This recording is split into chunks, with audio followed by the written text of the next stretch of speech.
Hello everyone and welcome back to the channel. My name is Alan.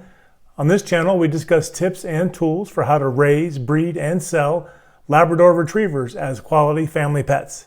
So if you're new here, you might consider subscribing. In today's video, we're going to answer some questions that you folks have been asking on the channel. Let's get to it.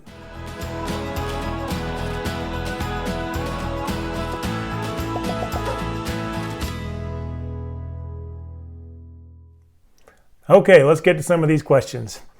First question, Joanne LeBoy asked, who makes your website and do you have any suggestions? I made a Wix website. You can go to wix.com and go from there. And I did it myself. I didn't hire anybody and I really don't know anything about web design. That's not me. And that's one of the reasons that I went with a Wix site, because they're very user friendly. It's a one-stop shop. Right there at Wix, you get your domain, you get your website, you get your hosting, and you pay a little more for it. The WordPress sites are slightly less expensive with hosting and whatnot, and you end up having 2, 3, 4 different accounts open and 2, 3, 4 different bills you got to pay when you go the WordPress route.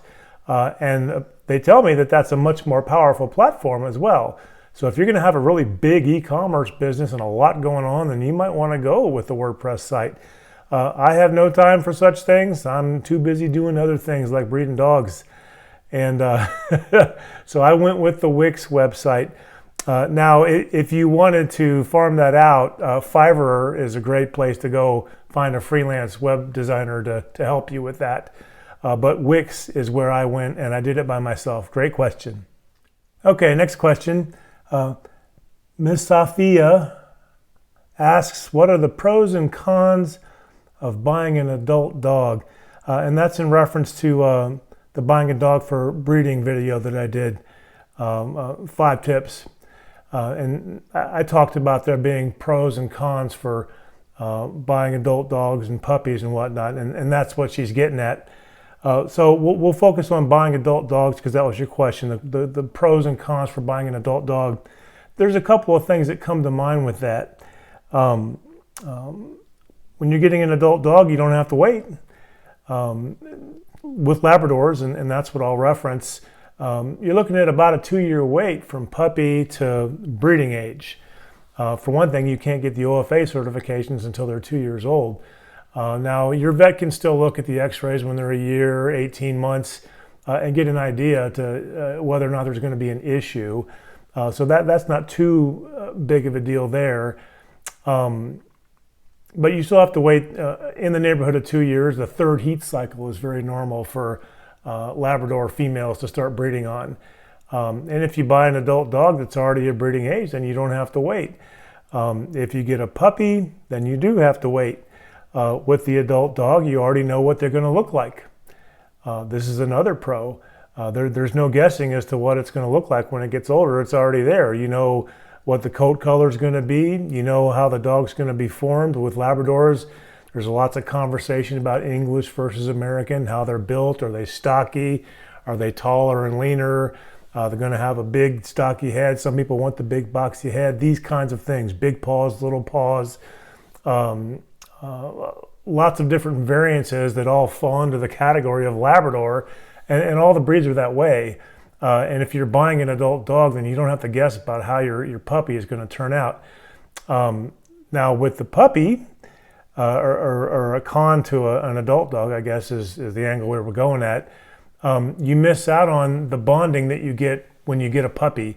I'm a firm believer that you get a better bond with animals long term when you buy a puppy. Now, I'm sure there's haters that are going to disagree with that and get mad at me, and that's okay. That's my opinion. Form your own. But I like getting puppies because there's a bond that I personally believe that you get that you won't get with an adult dog, at least not right away. Maybe years down the road you probably would. But you get the chance to train a puppy during the formative years when they're the easiest and the training is the most impactful. Socialization, all these things come into play, helping it to be a good fit with your family and future customers. So there's some benefits to going the puppy route as well. That would be the main thing. Knowing what it's going to look like and getting the bonding and the socialization versus not having to wait. Your choice. Either route's fine. I personally prefer the puppy route.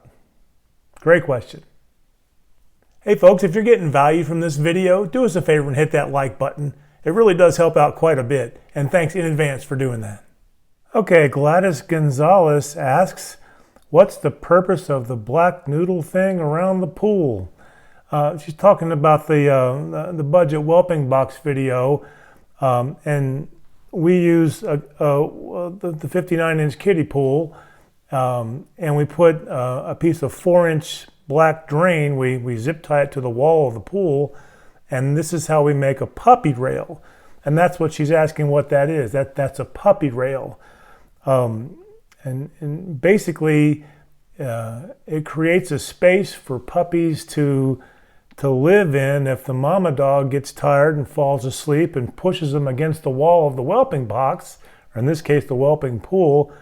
And in the past, if you didn't have a rail like that in there, they could put enough pressure on the puppy to suffocate them, to damage them to the point where they would, expire from a tired mama dog that was too sleepy to notice what was going on. And they call it, it's actually called a pig rail because this started out with people breeding pigs. The same thing would happen. The sow would fall asleep and pin some of the piglets up against the wall of the whelping box and smother them. I guess puts enough pressure on them to where they couldn't breathe.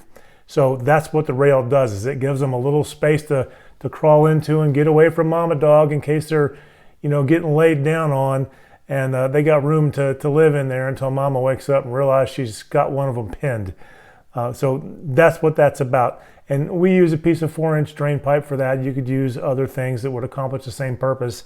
The main thing is to keep it up off the floor of the whelping box or the pool a couple of inches, so that it creates a space, a cavity that the puppy can have room to live in when mama lays down and pins one of them against the wall. Great question. Okay, Rebecca Stack asks, she says, you allow people to visit your puppies. At what age are the puppies, and what about parvo, etc.? Yes, we do allow people to visit the puppies, absolutely. One of my goals has always been to maintain that part of the puppy buying experience where a family or some people can come and look at the puppies and check them out and pick one out. And we do that at about 5 weeks. At that point, the puppies are old enough to be handled, and their immune systems are coming on. It's okay for them to be outside, weather permitting, that kind of thing. So about 5 weeks. Parvo risk, etc. I understand your concern. The puppy shot series starts at 6 weeks, so in less than a week they're going to be getting shots. And understanding where parvo comes from, it comes up out of the dirt. So good hygiene is the key here. You want to make sure people's shoes are clean. If you're worried about it, you can ask them to take their shoes off at the door. That's up to you. Keep hand sanitizer out. You can even ask that everybody use that before they touch your dogs. So hygiene, that's the number one issue. Great question. If you'd like to support our channel, there's a thanks button down below this video. You can always visit us on the web at mustlovelabs.com. If you'd like to watch more of these Q&A style videos, we've got a playlist for these right here. And if you'd like to learn more about becoming a dog breeder, we've got a playlist for that right here. Thanks as always for stopping in to Must Love Labs. We'll see you in the next video.